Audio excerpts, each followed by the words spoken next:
So if you want to get out, the cost of getting out is so prohibitive that essentially you're going to be forced to stay in that relationship.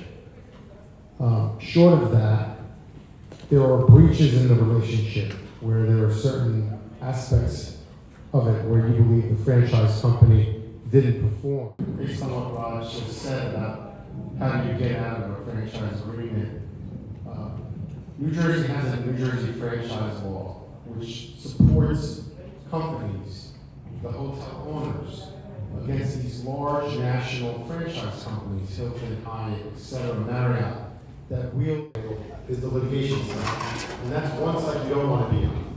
Having things done in the beginning correctly will save time, money, and aggravation later on. And that is important and critical. So the key to managing the risk is to make sure you have the proper legal structures, agreements in place.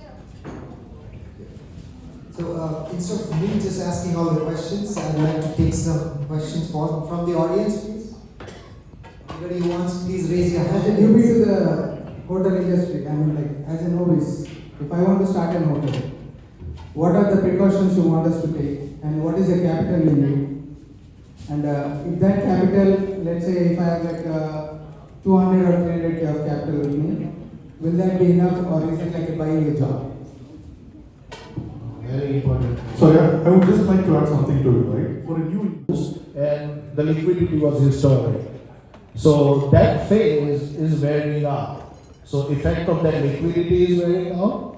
The corporate started coming back, but we that in this cycle post-COVID, we are at the stage that we are at the crossroads that where the interest rate policy goes, depending on that.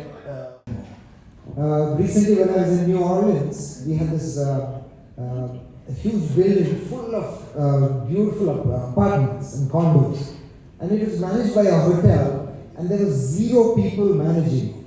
Right? There was just a monitor with a virtual concierge. So one person could actually manage about 6 or 7 properties, and anybody could go stand in front and converse just like you're conversing with the check-in desk.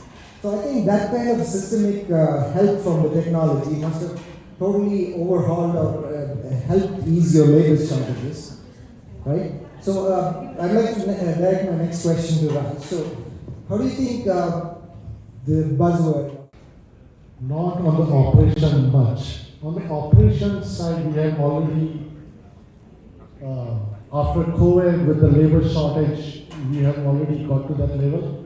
But revenue-wise, maximizing the profit, that's where it will come in play, and wish we could get it sooner so that we can sync our rates with the market. Depending upon the occupancy, we can fix that.